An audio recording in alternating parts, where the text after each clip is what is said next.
Reflective Podcast.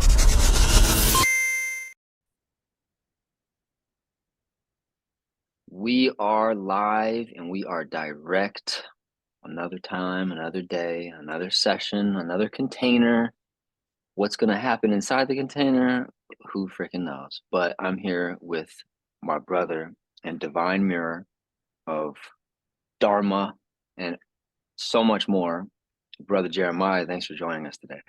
Yeah, it's great to be here. We're 1 year in. We met him almost exactly 1 year ago. Wow. Yeah. Wow. How time flies when you're having fun.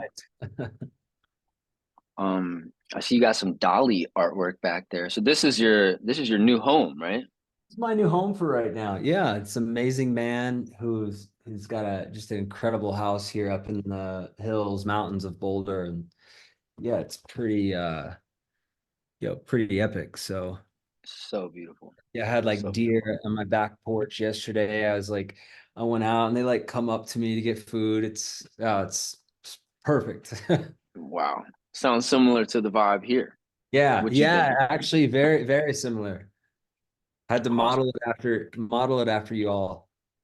Man, amazing. It's a good format. Not too far from city, and you got some things you need, and then you got nature, and that's the main thing you need. That's it. Nature, man. It's just been called to be more and more in nature at this stage of my life. Beautiful, bro. Yeah. Man, I feel like there's so many topics that we're going to cascade into. And I think at least I'm being shown a fun, simple, but also kind of macro, micro, great metaphoric entrance into that is how are you feeling today? How's your body feeling? How's your mind feeling? How are you in this current moment of your life? Yeah, there's some areas where I feel like I am the healthiest, most vibrant, just full of vitality that I've ever been in my life, most joyous, most peaceful. And there's still some things that I'm cleaning up. I have some overactive immune system from, I've shared with you some of the mold toxicity that I've been repairing my body from, which was a result again from the years of addiction and drug abuse, chasing, these things, unresolved trauma. So I'm still cleaning up a little of that, yet overall, my cognition, my vitality, my aliveness is online more than it's ever been in my life. And which I find remarkable that as I get older, like I feel like my brain is actually working better than it ever has before. So for that, I'm grateful. Amazing. So cool. So and I think I saw a post about it, and you mentioned you went through a little kind of fruitarian chapter. But the last time I was actually in person with you, when you were here, you were pretty straight hardcore carnivore. What's your current kind of? And I have plenty to say on this topic, and I think we both agree that it's no one size fits all. It's a self prescribed based on the clarity of introception capabilities. I think is a key word. You know that word introception? Yep. Huge component of the work with Judith and somatic work and all that. But what's your current relationship with nutrition and intake? Yeah, this is one of my favorite topics. I've been on this kick for about 12 years, and I've taught it all over the world in various formats in terms of health and nutrition coaching and working with people. And I've boiled it down to two frames around food. In one, I borrow from Charles Eisenstein from the book, The Yoga of Eating. It's about, transcending dogmas and things like that. And so I see that I eat for the seasons of my life. And so in some seasons, right, if I Love was that. living in a cave just meditating all day, then I don't need much sustenance. Maybe I can go Yeah. away with just fruit. If I'm real active, holding a lot of energy, moving my body a lot, like, okay, I'm going to incorporate meat. And I've experimented. I let myself be my own experiment. After 12 years ago, I tried this paleo. And I did paleo for 30 days, and then all of a sudden I lost 17 pounds. And I was like, and I could really, my brain at that time worked even better than before. It's like I saw a new light. So I went on and I tried all of these different ways of eating. And last year I came off the tail end of eating carnivore, animal-based, keto for about a 6-year period. And intuitively, my body felt like it needed a break. It needed a change. It needed a cleanse. And so I got in studying like fruitarian and these long-standing experts who'd eaten that way for 30 to 50 years, people that had worked with tens of thousands of people, and I started consulting with them. And I was like, well, I've tried everything else. Let me try this. Let me take this on. And I mean, I dropped so much extra stagnant weight, so much excess feces and things coming out of my body. And I felt even more vibrant and alive. And so, what it showed me is that when I incorporated the fruitarian stent, that now that I've added meat back in, my body digests it so much better.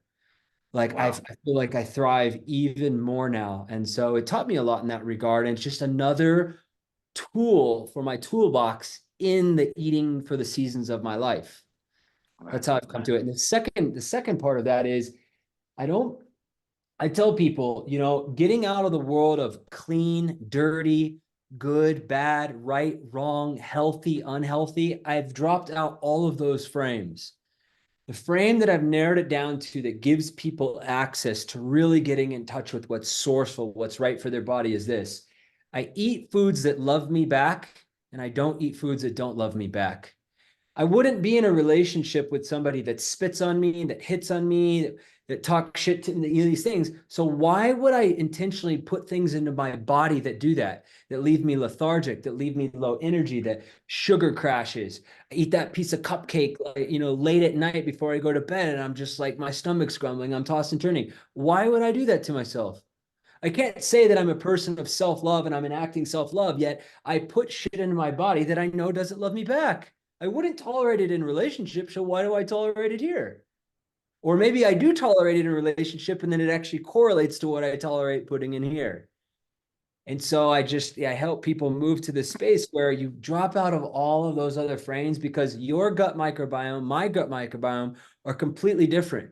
What you put in might interact differently, but I really say you eat foods that love you back, stay away from the ones that don't love you back. And I usually find that and last, and as an additional point, and I keep it in the world only of whole, natural, unprocessed foods, majority, what God source has given to us on this earth. And if you stay in that world, I find that it's profound. Like that right there, if a person just had that, it alters their life if they've never lived inside of those frames. True. Amen. Well said. Well, that's a fun segue to psycho spiritual diets. And I know I know a little bit about your journey. I've gotten a version of a Wikipedia on you, I feel like at this point. But I know our lives are filled with details that we could never completely know everything that's happened that brought you to this and vice versa. But you grew up in the West, you grew up in America. I also grew up in America. This is getting to this one of my notes to talk to you about is specifically just described it as Western religious tribalism. Yeah. And I I could ask you to describe yourself, and maybe you will, but in a nutshell, I know that you used to serve in the military, and because of our teacher Judith, um, who is a teacher of somatic experiencing and working with the vagus nerve and trauma release therapy, who has vast scientific Western, doctor level education, but also understands vividly the need for the mystical, completely, at least in reference to where it comes from in this modern era, Eastern lineages of intelligence integrated into this Western kind of, psychosomatic scientific approach. And you used to be a physical trainer, and then you kind of evolved out of that. You had some mystical experiences, and the physical kind of, you know uh, personal training led to becoming a coach. So you work with people now to help them live their best lives in a nutshell. I'm sure you could add more details to that. I'm not letting you respond, or you could respond if you want to. You could interject at any point. But I'm going on this kind of uh, run-on sentence that builds up to our relationship with, and your relationship and my relationship with Christianity, because I feel that you and I have both, and we felt this early on, like we both talked about, I remember telling Belle, and I remember you saying this to me, and that you had told others, like, man, I just met the bro and he just feels like a bro. Like Yeah. within a week we were like, this is some weird, something's going on. Why do we, what's going on here? We must know each other for some reason. There's too many layers of providence, auspicious, of kismet, of synchronicity, of just coherence and chemistry between us. And you told me about your experience a little bit with iboga and how that completely reset you. And you know, I hear you, and it's such an honor for me to be able to tell other people when I know someone who's like super aligned. But I've told multiple people about you and be like, man, this brother is grounded, knows his body, is adhering to the protocol of what his body and his somatic intelligence is telling him. But what does he do with that? Serves others. Yeah. And uh serves others where they are. So you could serve a Buddhist, you could serve a Christian, you could serve an atheist. And I find in you a really clean mirror of my own protocol, which is what you believe is kind of none of my business until you hire me to help you work through your bullshit. Because now we're going to look at what you believe. And I don't necessarily care what you believe, but now we're talking about what works and what doesn't. You know, if you believe Subway sandwiches are a healthy pathway to living your most nutritionally holistic life, I'm going to probably have to interrupt that belief system, because you might not have some information that is super necessary to moving beyond this current distortion. And I know in the coaching work, your coaching style is different than mine and different than our brother Anurag. And we've talked about brother Bentinho Massaro and his different orientation towards. I love run-on sentences. I might actually change my Instagram bio to run-on sentence poet, because I think there's something to it, because life is basically like that. But you recently, or not recently, you told me about this book, Yeah. Stephen Cope, The Great Work of Your Life. You told me about this last year. Yeah. And then Belle and I just stayed at this random Airbnb in Dallas. And this is on the sitting on Uh, the shelf in the kitchen. And the only other book that was in the Airbnb, which both of them had dust on them, this one, Stephen Cope, Great Work of Your Life, and the other one was the Yoga Sutras of Patanjali, okay. in this super random Airbnb. It was literally a garage in someone's backyard. Wow. And so I'm doing the audio book, and it talks about the immovable place. Yeah. And I feel like that's really all there is to do. That's all Bentinho's doing. That's all Anurag's doing. That's the only reason you could get paid. That's the only reason I could get paid, is someone is orienting towards their wellness, towards their well-being from a vantage point that is or isn't working for them. And they Yep. notice A or B or C or D practitioner might help them orient towards that place. And the only reason why any of us or any practitioner of any lineage is relevant in their life is because we have some connection to God, to spirit, and we come from that immovable place of.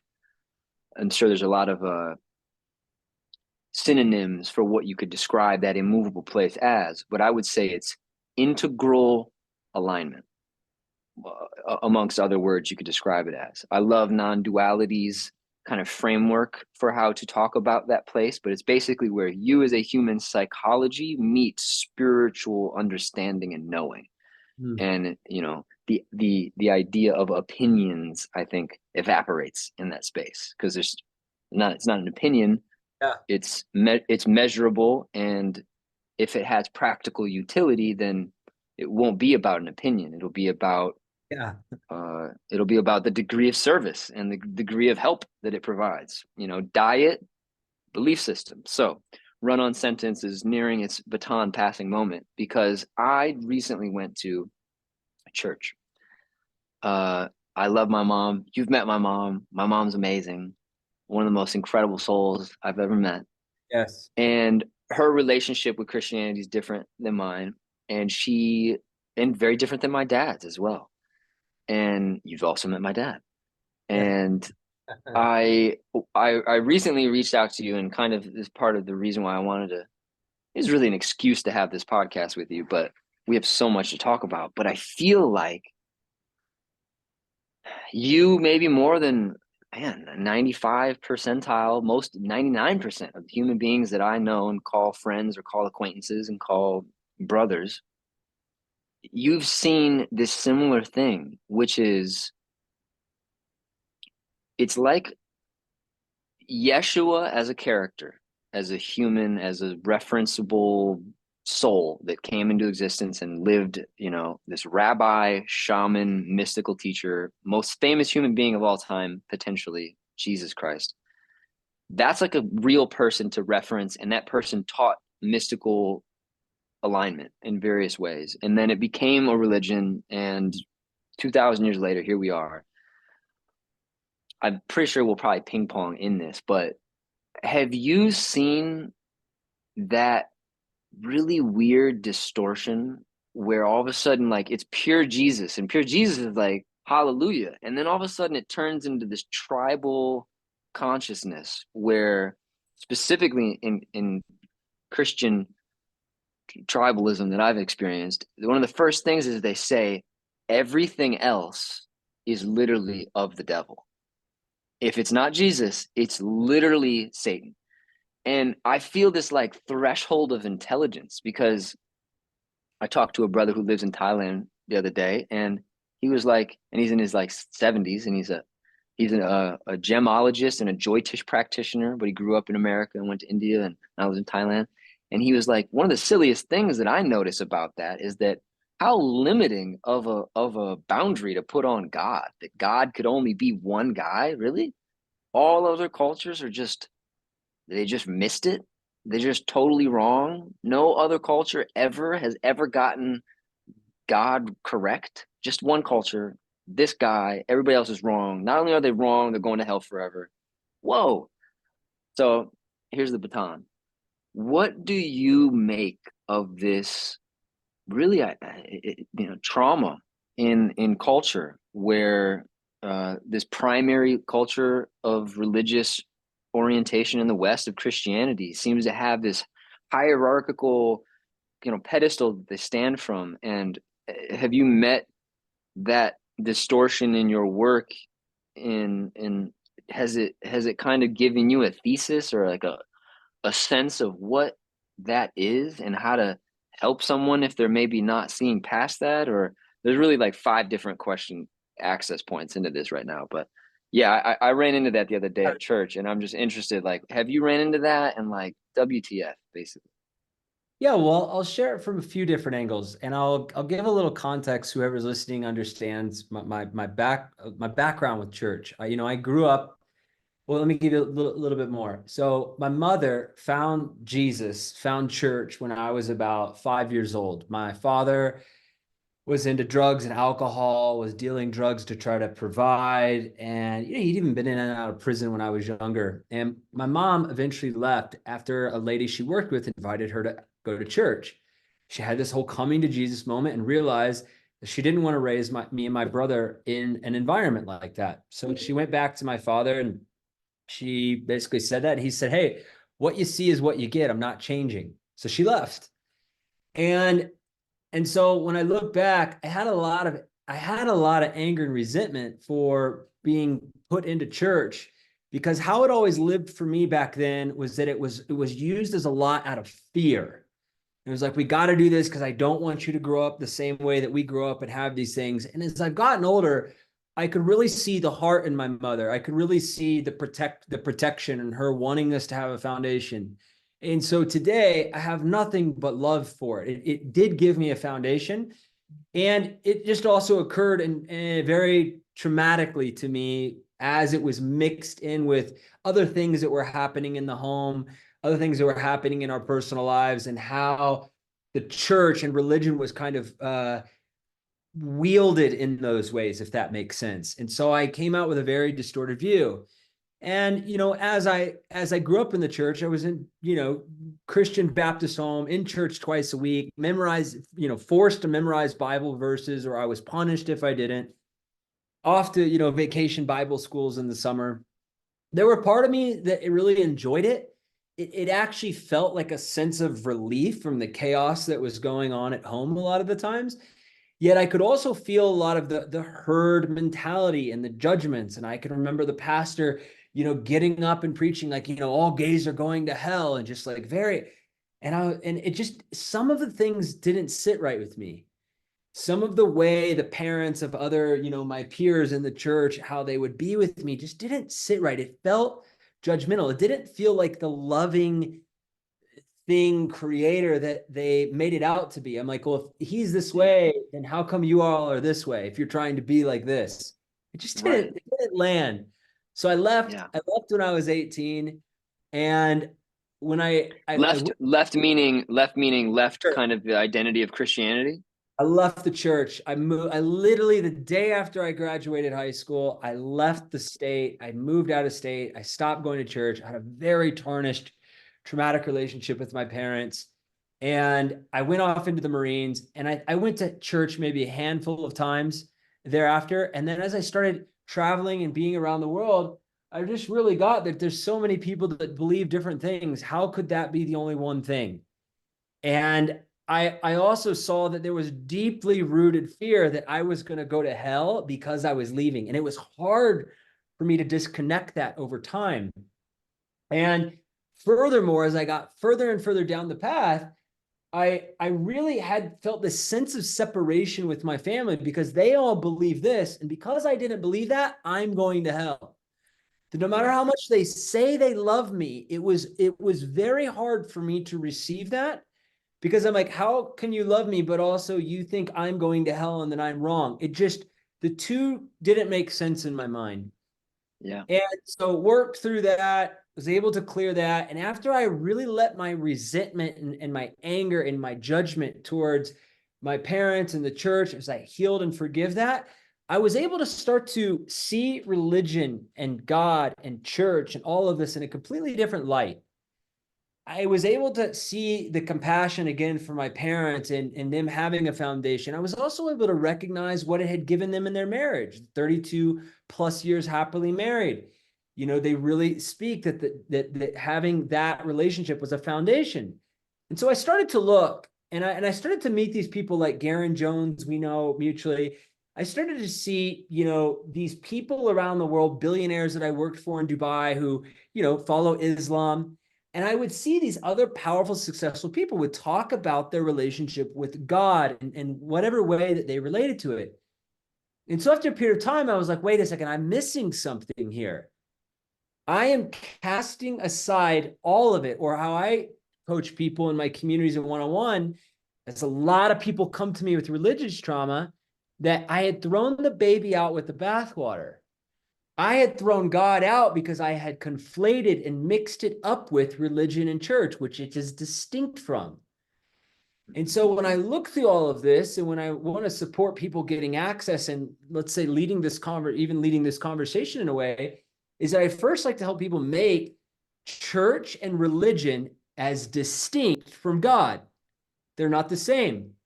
And while I assert a lot of people are atheists, or they push it away, or they've got shit around it, it's because they're looking through the lens of their colored, traumatic past.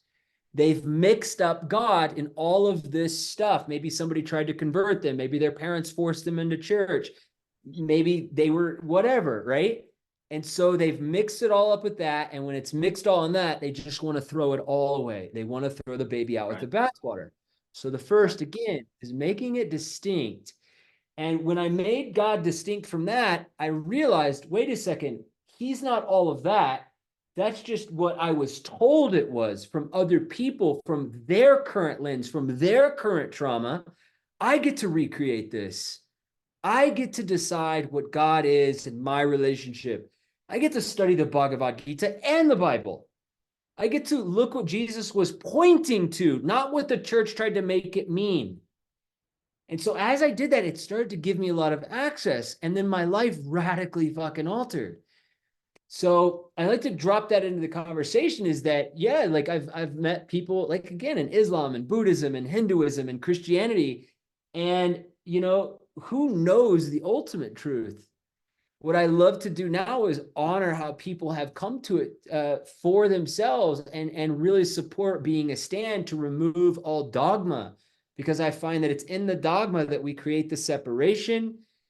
As dogma is even projected out, we also it prevents people from getting access to it, because a lot of people, they want to push back on, oh, this is the truth. So that's some of the color I have around it and how it's lived for me and what it's given me access to in my life now, looking through that lens.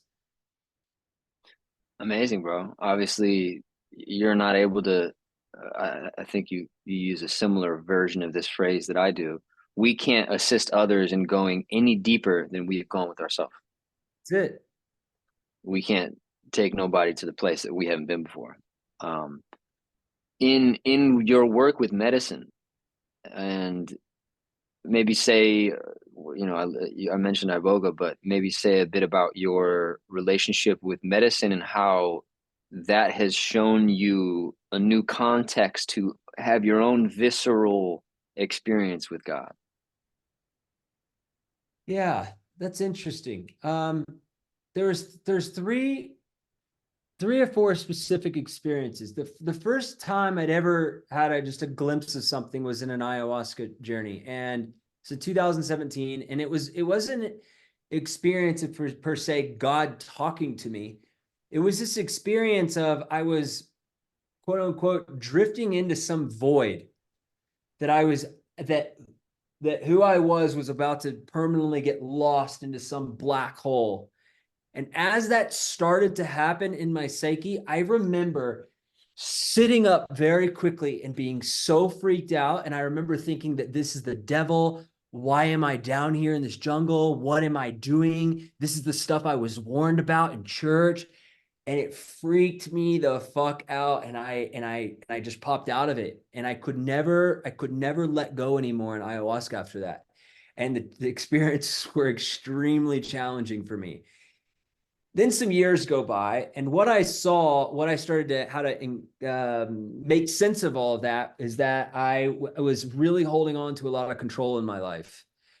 High states of control. I was diagnosed with obsessive compulsive disorder as a kid. What I know now is a lot of nervous system dysregulation, trauma, trying to control and hold on to everything. And that framework of religion, as it was imposed upon me as a kid, also was like a sense of this control. And so to lose that control was like I was losing this illusory foundation or security that I thought I had in my life.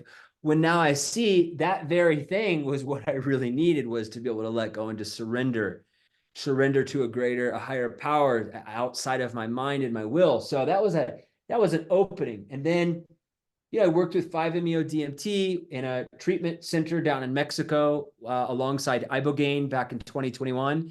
And that at that point, I'd learned how to surrender. I'd learned how to like breathe into the experience and let go. And I had an experience of just like going off into that void where I just merged into like this white ball of light. And to me, that was like this experience of oneness, if you will, seeing that I'm connected to it all. And I remember coming out of it, and I just cried for like an hour. It felt like the very first time in my life I was actually able to let go and to relax, to truly relax my body, which was Mm. profound. And I just remember holding and hugging myself. And there's other military vets facilitating. There was a psychologist behind me, just like holding space as I just wept for an hour. And then last year, I was in the Iboga experience, and that was a little bit more unique. I was in the best space of my life. I was already fulfilling upon my purpose. And I had this experience of God just like pulling me up into his heart and cutting away some of these long-standing, deeply rooted fears that were linked to near-death accidents as a kid, the obsessive compulsive disorder. And I had this experience of being cured of OCD, and I've been free of it since over a year now. There's no known Western cure, but I had a visceral and a visual experience of God, like cutting these like energetic cords and these things in my psyche that I dealt with for 31 years. And it was profound. And, my connection with God, I'm a follower of Christ. I'm a follower of Jesus' teachings. I'm a follower of the Bhagavad Gita. These things have been profound influences in my life, and my relationship with prayer and God and faith and surrender has just continued to increase. And as that has continued to increase, my health and my vitality, my relationships, my impact, my abundance, financial abundance, all of these things has continued to spiral upwards. And medicines were tools, but they were not the source. God was the source. Me leaning in and knowing that was possible to recreate my relationship and draw near was the source of it. So I want to make that also very distinct, that it was not in the medicine. Right. The medicine, I talk about it as it can be Windex, but it isn't what you see through it isn't the window, it's not your eyeball, and it's not what you'd see on the other side of the window. But medicine can basically act like Windex and help allow that sight to be more clear. And I think that gets into some of these, yeah, like almost Andrew Huberman-y kind of super scientific breakdowns of why these medicine, they're technically chemical compounds inside of the body that can reset things like neural pathways and uh, neurological or biological, and therefore biochemical, or for me as a Raja Yogi Siddha, I like to think of it as electromagnetic contraction, chronic contractions in the body are often muscular clusters, contraction in myofascia, contraction in neural pathway, contraction in, uh,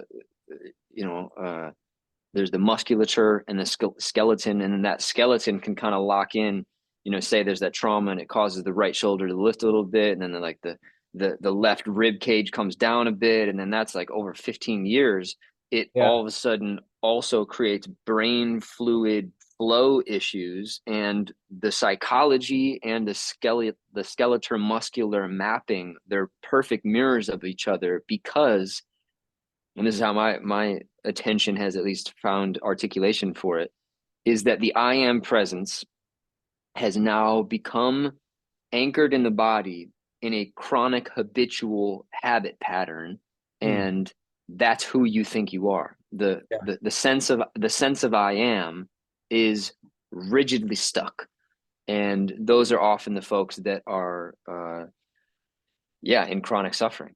And there's a whole world of, I think, young people like you and I, as young as we can be called, that found tools.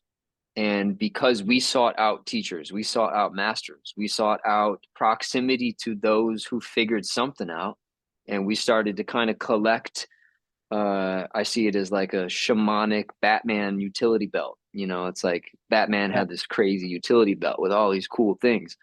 And I would say that every genuine mystical teacher or shaman or metaphysically educated person that I've ever come across, they just have a super dialed in utility belt. And I want to go into different types of tribal trauma archetype patterns.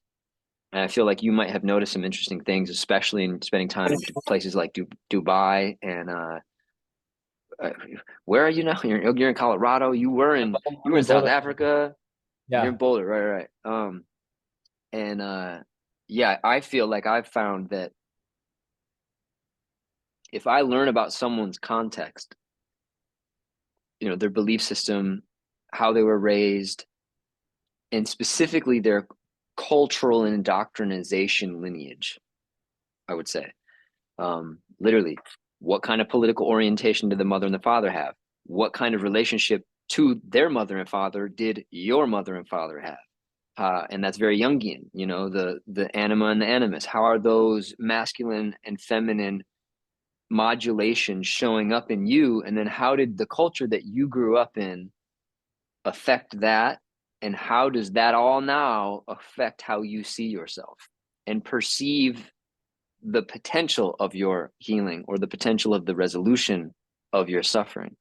And an inroad into that, you mentioned, I think it was when you were talking about your iboga experience, you had this experience where you finally released or you finally relaxed. You felt, and I wrote down the word relaxation because Yeah. I remember when I was 24, I I grew up in a home where drinking, smoking, very, very frowned upon. Dad spoke about it as like, lesser human beings did that as an activity. So it was like, I really did try to resist it as much as I could. And then I kind of quote unquote gave in, and I had like age 22, 23, I drank alcohol, and I think I had a couple blackout nights, and that was like, all right, I get it. I'm done. I took that too far. And then 24, I remember smoking marijuana for like the first time. I think I'd smoked it like at 22 for like one time, and 23, I think a couple more times, but like still never had any type of like desire to intake it. And then I found, uh man, I don't remember what book it was. I remember I was reading a couple different, like Thich Nhat Hanh, however you say the name, Thich Nhat Hanh. Uh-huh. Yeah, and I remember that feeling of the Buddhist wisdom felt so healing, and it felt like, wow, I was coming from all this as like a very Christian angle, a very Christian perspective. And it was the feeling of like my pain, my suffering, the word that resolves it is called salvation, or it's called being saved. But I never really saw the word enlightenment as much in that kind of vantage point. And then found out this kind of Buddhist orientation to things. It was talking about meditation. Nobody ever really told me about meditation. So I was, finding it on my own in my early 20s, and then find cannabis, and had no desire to use cannabis in social settings. Felt like super overwhelming. Felt like got anxiety and was like, this is no fun. And then found meditation, and then found that. And for me, it felt like almost like an amplifier for my ability to have inward attention, which felt cool. And I remember I smoked ganja and took a hot yoga class on La Brea in between Beverly and Third Street. Moto yoga on Beverly, on La Brea, in between Beverly and Third. And I remember having the deepest cry of my life up to that point. And I remember feeling like I was crying so hard, like in, child's pose, at the end of the yoga class. And I'm looking around to see if anybody's like aware that I'm having a huge breakdown, and no one was looking at me. Didn't seem like it. And I just kept sinking into my body. I kept sinking in. And I remember this flash of awareness about my traps, my trapezius muscles specifically. And I felt this feeling in my shoulders go. And in this relaxation, it felt like I had in a moment relaxed more somatically. Couldn't have described it to you then like that, but I had in a moment relaxed more than I have ever relaxed in my body, or at least since I was a kid. And that brought up this awareness of really intense trauma with guns specifically. And wow, that experience of being around percussion as a kid, and the feeling of like, oh my God, life is dangerous. And specifically the feeling of audible intensity, and the feeling of literally wanting to, like, fetal position, and the body just trying to protect itself. So anyways, there's a little bit of my kind of mentioning of why this word stands out to me so much when you mention it. But you mentioned, quote unquote, you felt this genuine relaxation, and you felt, I think you said something about also you at that point learned how to surrender. And again, hey, if it works for you, I don't really care. I'm like glad it works for you. You're on a penguin diet. Great. I've never met anybody on a penguin diet. Seems to be working for you. God bless you. It makes sense for you. You're in your dharma. That's kind of all I care about. You eat bamboo sticks? Amazing. I've never heard about that. That sounds like it works for you. Whatever. Um, I have this chronic looping relationship with Christianity because I'll feel like it kind of calms down, and then all of a sudden to like I have this other experience where it's almost so violently intense, saying, don't try any other things. Don't watch other TV shows. Only watch Jesus shows. Don't read other books. Only read Jesus books.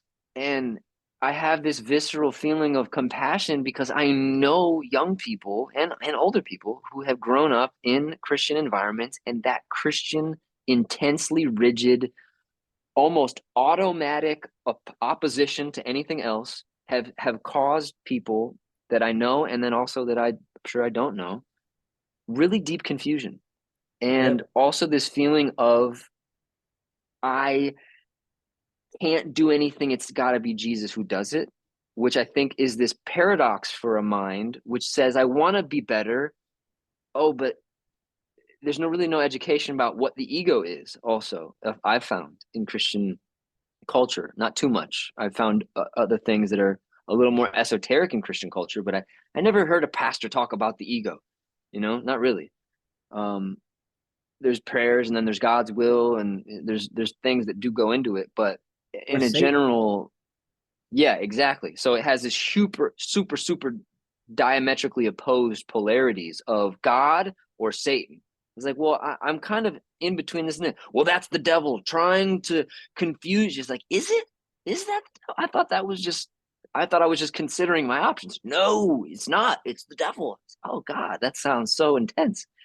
So that as a backdrop, um, I'll say, what was the access point for you as a, like, for me, I specifically found Buddhism and meditation, and then I specifically found yogic initiation protocol and an actual teacher that taught me yogic and Buddhist meditation practices that genuinely gave new sense of how to navigate my own inner quote unquote relaxation. And it was in context valuable because I had no prior education on quote unquote how to relax, only to how to strive, and then how to be afraid of my shadow, and etc. The polarity there. What lineage or what education caused you to, in that moment where you're a grown man now having this medicine experience, you were able to have that quote unquote surrender? And last thing I'll add to that is, because I feel like, and you mentioned it about something, but you said something around like there's like a Christian mindset where it's like, don't trust. Oh, you were saying you're in the jungle and you're like, is this the devil? Is this the thing literally that I was warned about? Which is this, like, I think a classic religious tribal paranoia kind of thing. It's almost like the Western Christian folklore makes you doubt what you should surrender to, or really hyper question, at least, to if you're going to surrender to anything. So what, in all that long story being said, yeah, what went into that moment? A whole life went into it, but what went into that moment primarily that allowed you to quote unquote have that relaxation experience?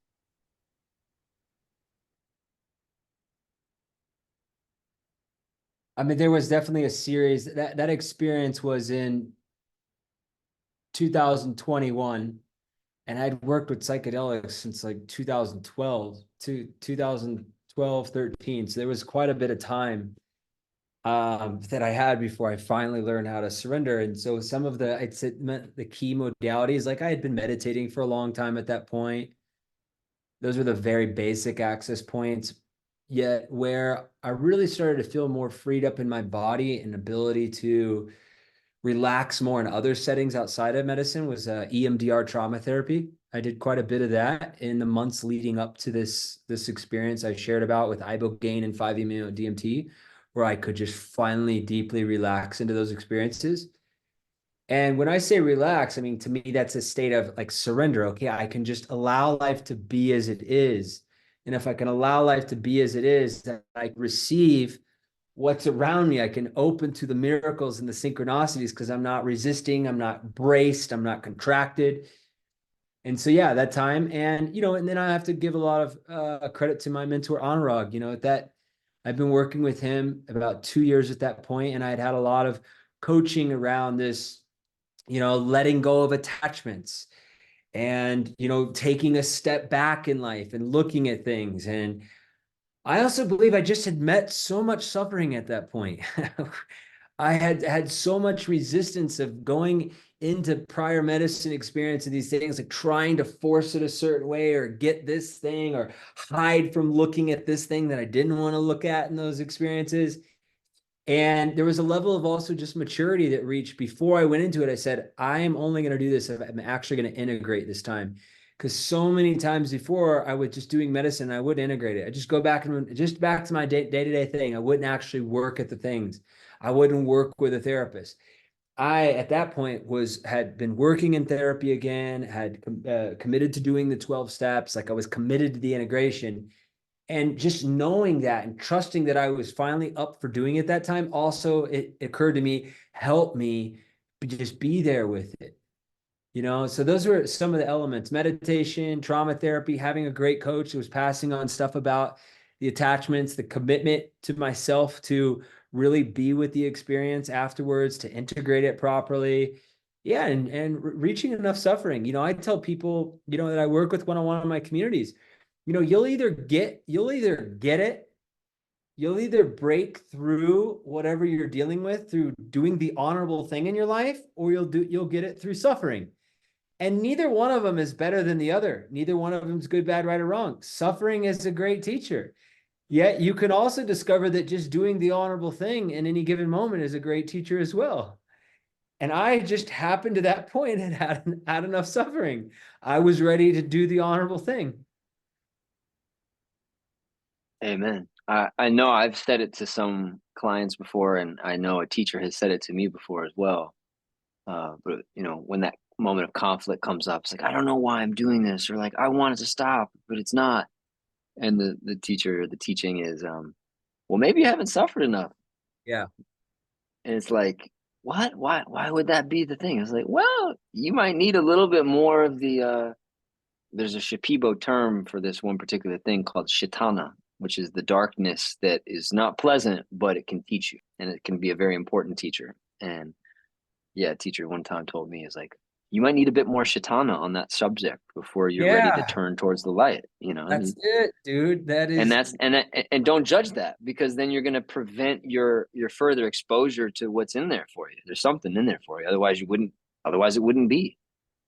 yeah, I say it and there's another frame I give people. Like I just had I doing these community calls 6 days a week, and people would just be blowing up in tears, experiencing their shame, their guilt. But people will often say this thing like, here's an example yesterday with somebody. I want closeness with my mom. I want this relationship. I this. Yet I find myself doing this, and I'll just tell them like, no, you don't. No, you don't want that, because what you have is what you want, and what you want is what you have. Having is evidence of wanting. You say that you want closeness, but you do something else. So what you first got to do is look at what you have, because that's what you want. And what you have is disconnection. What you have is avoidance. What you have is lack of intimacy. And that's what you want. Why? Because you have it. If you have a flight tomorrow at 10 a.m., what time do you show up? Oh, I show up at 8:30. Well, why? Because it's important to you. You don't negotiate with you just do it. Right? So when you look at something and you're saying that you want it, but you don't have it, you first need to just get clear on what you have. Oh, lack of connection, separation, fear. Oh, okay. I'm afraid of intimacy. I'm afraid of this. I'm afraid of maybe this person will react or they'll reject me or whatever. Okay. So what I really have is I'm protecting myself from all of these things. That's what I want. And when I tell the truth about what I really want, I close the divide.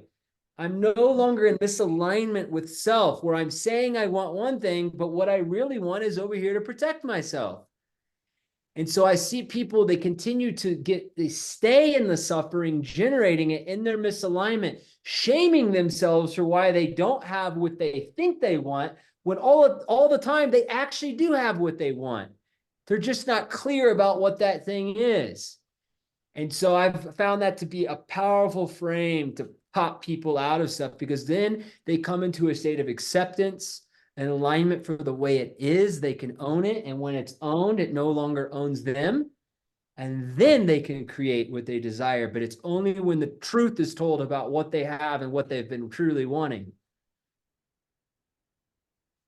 Amen. Incredible.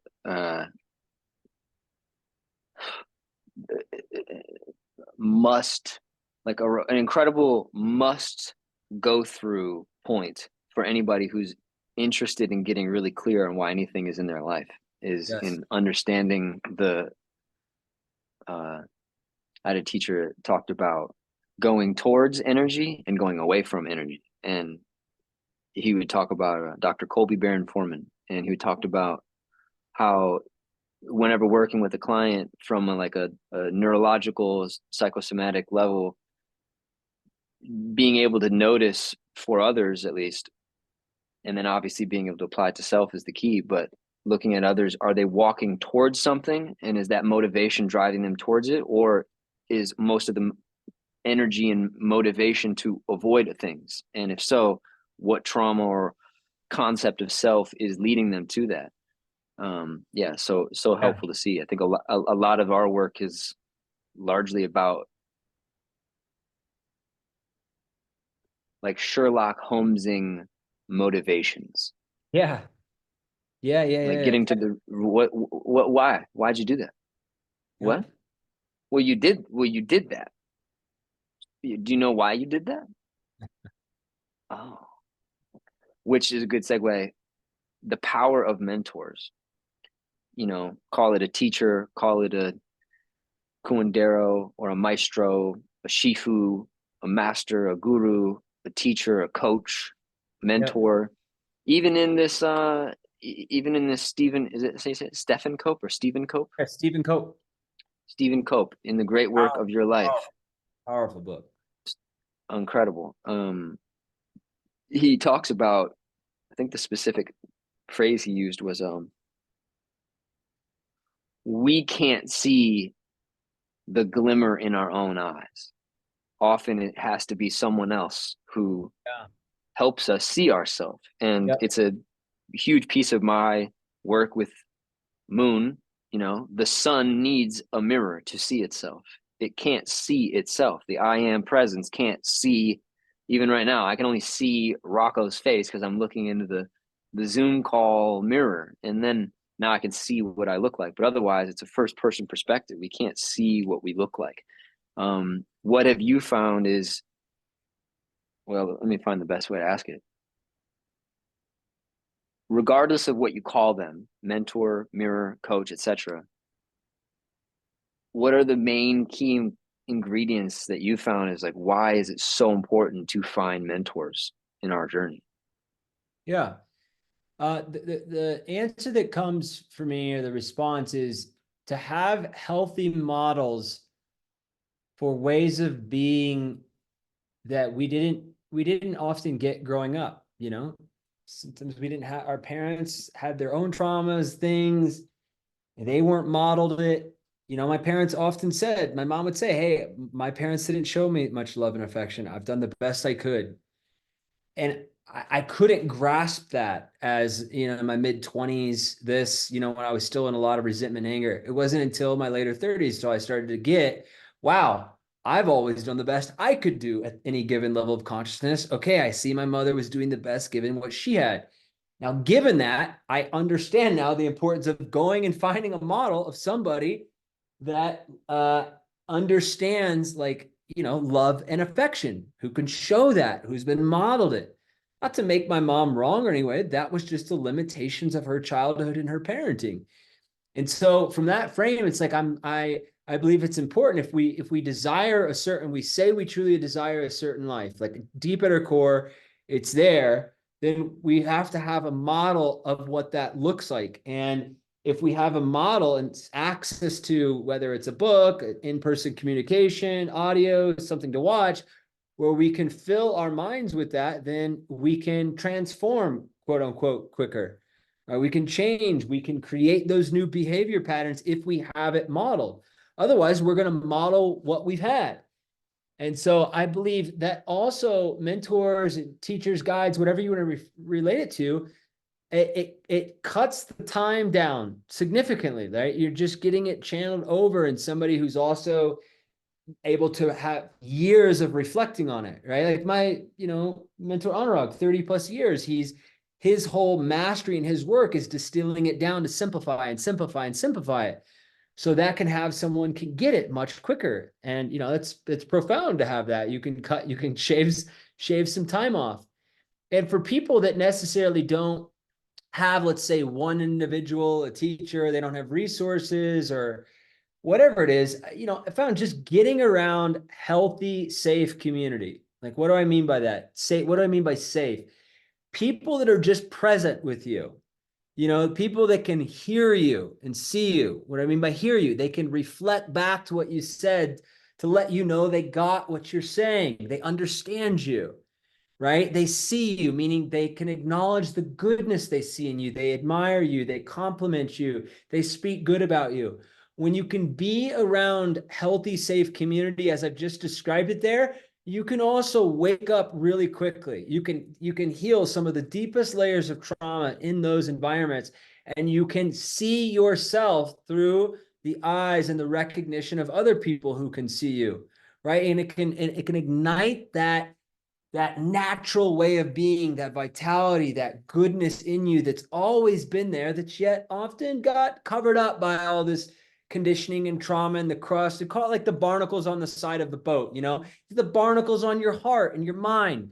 It's just gotten crusty. And healthy, safe community and guides and teachers can help scrape some of that stuff off that's not yours, that you've just collected and taken on from other people. And you can let it go when you're around healthy, safe people.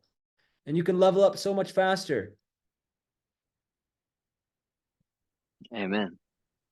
I see in you a mirror of something that became principle for me in my journey, which I remember when I found it as a term. I was 24 and just come out of like a huge breakdown, literally like that was my version of Epstein Barr, pulled my Achilles, disc pop out, just total decline of health, and led to a big huge reset. And top of 2015, I sat with Aya for the first time, and I remember I had this week where I felt, it was like, that's it. That was like the best week of my life. What did I do? What worked? And I looked and I saw that I had, and it talks about it in this book. It's really just about I used my energy as perfectly as I could to create an environment where Yeah. my purpose was almost like unavoidable. And I was like, Yes. whoa, what did I do? And I had a session with a therapist. I was working out with a physical trainer, and I felt like I loved that feeling of like someone else kind of being able to correct my form when I'm in the gym, and like, I'm not a bodybuilder, but I want to be in good shape. I was taking Muay Thai, and I felt like a fighter. I felt like, a primal. Uh, I had a session with a curandero, and he was like my shaman teacher. And then I had this other guy who was like just an awesome coach, and he was helping me see myself. And I remember journaling, and it was like an epiphany. And it said, I always must keep a council of mirrors. Yeah. And I saw this vision of my primary mirrors. I was like, if I were to be born in this moment, brand new, didn't know nothing about me, who are, well, maybe I need a little bit of memory, but who are the people in my life that help me see most clearly? And it was almost like, council. Like who's the council? If this was a company, who are the board of directors? Yeah. And that was a feeling that I saw in you as well, because you had Anurag, you had Judith, you had these different lineages of people that were all different lensing, genuinely different backgrounds. Nobody was a double. No one was doing the same thing. And it allowed you to be, one, accountable, two, almost impossible to be super out of alignment because you're constantly checking in with mirrors, and Yeah. you're basically, this is a huge protocol tool for me. And I just said it to somebody yesterday. I was like, I love when someone else asks me this, so I know that it feels good when I ask it to others. Um, and as a collaborator, it's like one of my favorite things to be asked, because it really reveals that someone's really ready to connect. Is they say, "Hey, is there anything that you notice that I might be missing, or that I could do better?" It's like, wow, that's only a soul who is really interested in being true and pure could say that. Somebody who's trying to get away with shit, or scheme and be a get over on you, they won't ask that. But someone who wants to be in right relation with you, for sure they're going to ask that, because that connection, clarity, uh it's like being on this call and us trying to fight through. If there was like glitches and stuff, we'd probably be like, you know what, maybe we should just reset. Can we reset? Can we just call back? The connection clarity of this is more important to me than trying to push through. And I think that's a great mirror too of how the nervous system operates. If we slow down and create an environment, perfect segue. If we create an environment that emphasizes the how and the feeling state, and not just the do I feel good, do I feel bad, because sometimes discomfort is there, but at least you can nourish it, or nurse your pain, or nurse your suffering, or adjust accordingly to your, maybe you're sick, or maybe something's going on, but you create as best of an environment for your true self to thrive as best we can. And that's a great segue to what's in this book, which is like maybe the actual core purpose of this book, the great work of your life. Talking about dharma, and in create let me see real quick. In creating, no, I'm gonna do more of like a bear version of this question, or prompt rather. Uh, what is your? I'm laughing because there's so many layers of how I feel about it. Okay, when I say the term safe space, what does that bring up for you? It's kind of paradox. It's like, I ultimately, if we look at it, there's no such thing, like, yeah, This is no where I such, was gonna come from before, but you already just said it. yeah, there's like no such thing. Yet there's the best I can frame it is like there's things that can maybe leave you feeling safe.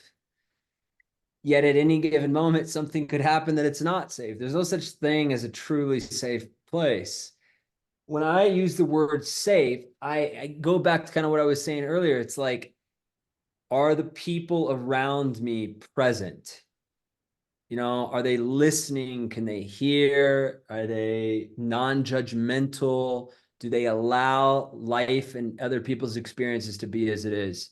Or are they trying to control, fix, judge, condemn, any of these type of things?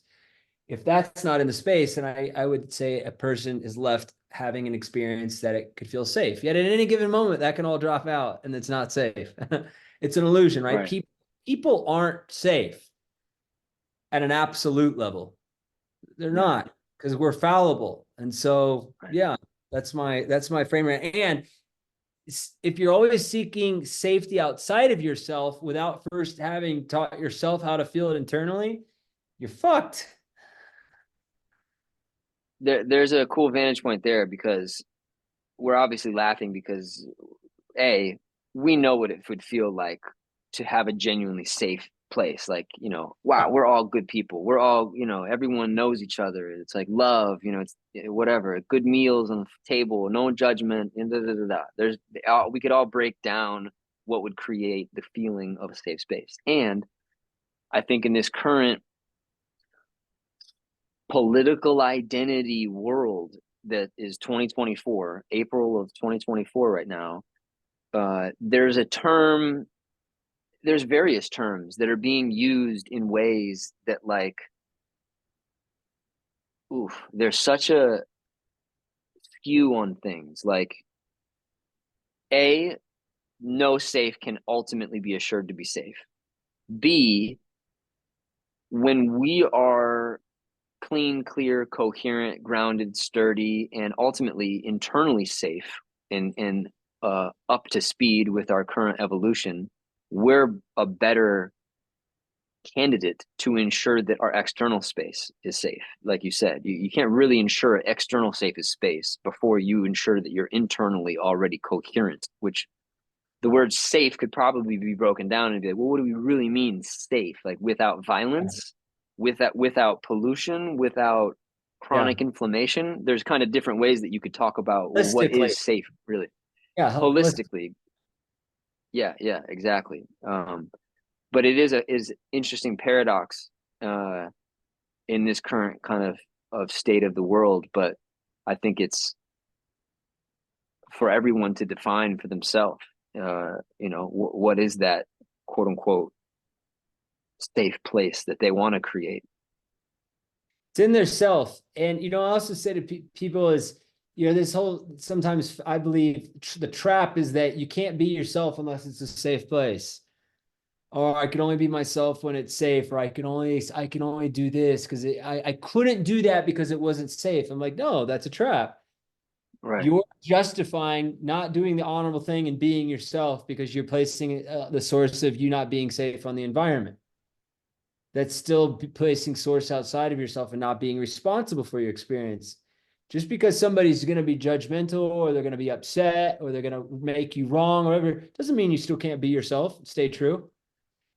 And I'm not saying that might not take some work if you've conditioned yourself otherwise. Yet the environment is not the source of you not being able to be yourself. Yeah. Yeah. Exactly. Man, we touched on a bunch of really good stuff. Um, I think I want to end with you talking about your current offerings and stuff. So maybe one more portal, and then we'll kind of close with you Sure. describing Yeah. what's kind of on your plate. I've got Because I I've think got this is 15, 20 minutes still. So perfect, awesome. I think this is a good segue because you told me about this book last year. I just now have started to read it. Stephen Cope, The Great Work of Your Life, a guide for the journey to your true calling. What an incredible work. Maybe his great work. yep. And obviously, this book, the central tenet of this book, and the value within it is based around this one Sanskrit word called Karma. dharma. And if I hadn't come across, yoga and a true yoga teacher, I say true because there's a lot of, you know, uh, soccer moms wearing Lululemon apparently quote unquote is yoga teachers, but I found a yogi. I found like a real yogi, and I Yeah. found the word dharma, and it changed my life. When I found the word dharma, it changed my life. Yeah. And I had heard duty, I'd heard purpose, um, but there was never a folklore and mythos and ethos prior to me finding yoga that leveraged the importance of it, but also integrated why it's so central to a wonderful life and this core thing that's needed to be at the center of it. And yeah, it's so what a great book that three epic kind of famous people and then three ordinary people that you don't know about, and how that all ties to this. That's part one, part two, part three. Great writing of the book. And I was going to ask you, what would you say is the most important thing in life? And then I kind of was like thinking of you telling me how much this book has affected you, and I'm probably get a sense of why. Yeah. Um, but yeah, maybe there's a double angled question there. Is like, why is this a good book in the first Yeah. place? And what is the most important thing in life, if you could say? Oh, I love this question. There's two things and it's the pillars which can lead later into the offering of our community and my one-on work with people. And it's being connected to a higher power and being unified in my dharma. And so I'll elaborate on both of these. In the Bhagavad Gita, which the great work of your life is, it's a lot of reflections on how these people, infamous people from, Walt Whitman to Jane Goodall, who lived with the apes, and Gandhi, and all of these people who cultivated their dharma in accordance with the Bhagavad Gita. In the Bhagavad Gita, it's living one's dharma, playing all out, living the dharma is considered a pathway to God. And so my mentor, when I met him 5 years ago, he was helping me see that the most important thing that he learned out of 30 plus years, 70,000 plus people he coached, that, he used to go into people's past and trauma and get people freed up in these things. But he saw that a more effective way to have people living just complete lives of joy and peace and fulfillment was to get a human being aligned, unified in their dharma. And so I started to hear, he used the word calling, but then I would hear him over time share about the Bhagavad Gita. And so I decided I'd heard that enough. Let me go look at the source. And so I got that a lot of the game he was playing was based off the Bhagavad Gita. So as I read the Bhagavad Gita, I read the great work of your life. I saw the work that I had been doing with him over the years, what I was doing in my life to get into alignment, to unify around my dharma, my calling, my purpose, saying it in different ways. I saw that as I did that, the very thing that he pointed to, which really is pointed to in the Bhagavad Gita, that a lot of my suffering dropped out. That the degree to which I was unified in playing all out in my dharma was the degree to which my suffering dropped away. And so I was like, wow. And then as I did that, I did feel closer to God.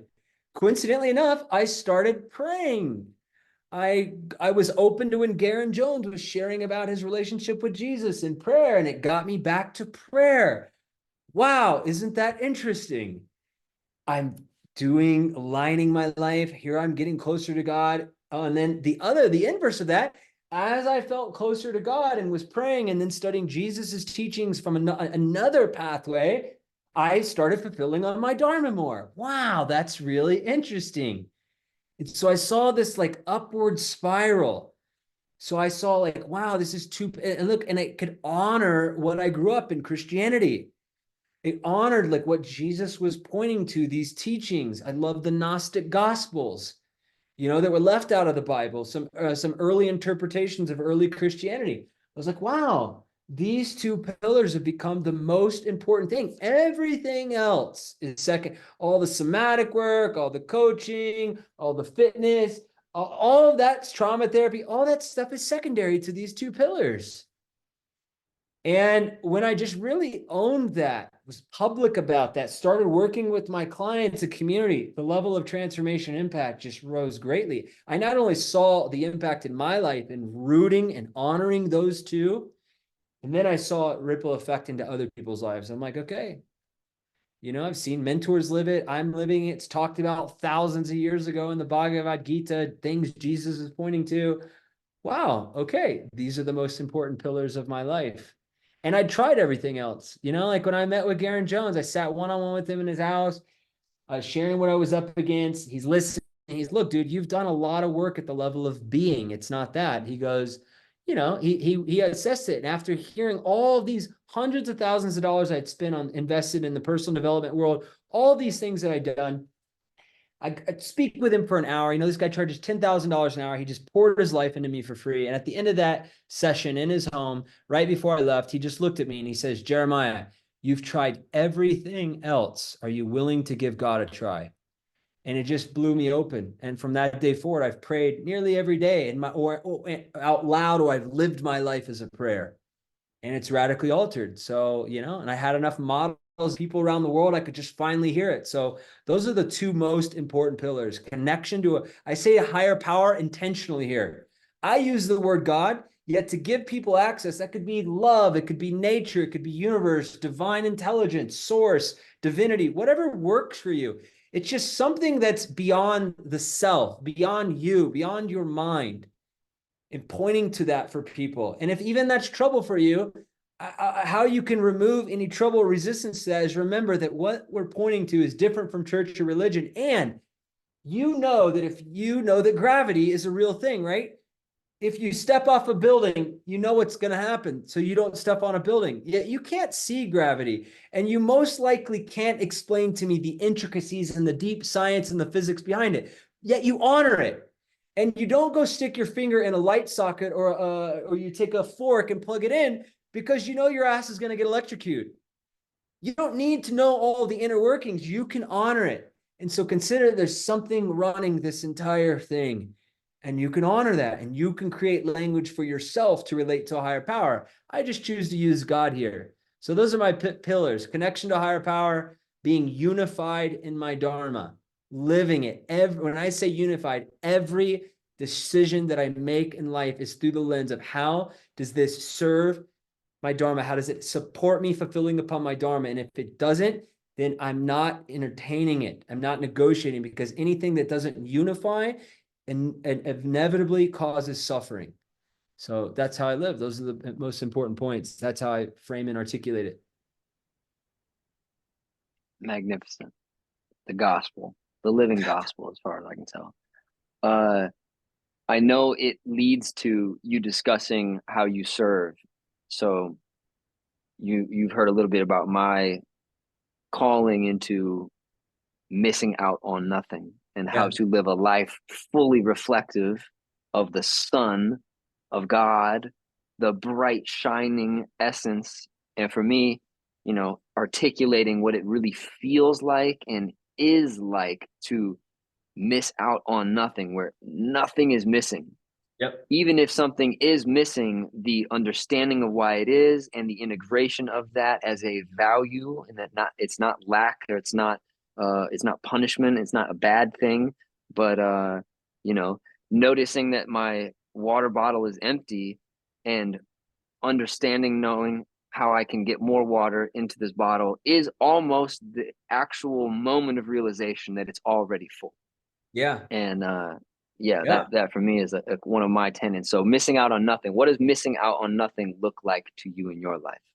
Yeah, as we've talked about this last year, and then I hear it again, and this whole new frame came up just instantly. It was like, oh yeah, not missing out on anything because it's already always there. Everything's just existing. It's always around me, and I cannot be lonely. Yes, I'm alone, but I'm never lonely. I'm always like Ram Dass says, I'm just one thought away from God and all other beings. And so this whole frame of like missing out on nothing, I thought, oh, it's just proximity. It's all there. There's a lot of physical people over there. They're just not in proximity. But I'm not missing anything that's there. The water's over here. It's just in different proximities. So that's how it was actually, that word proximity came for me. It's all That's there. amazing. Nothing is missing. And if I want to get closer to it, I can. I can do it with a thought, being closer to God, prayer.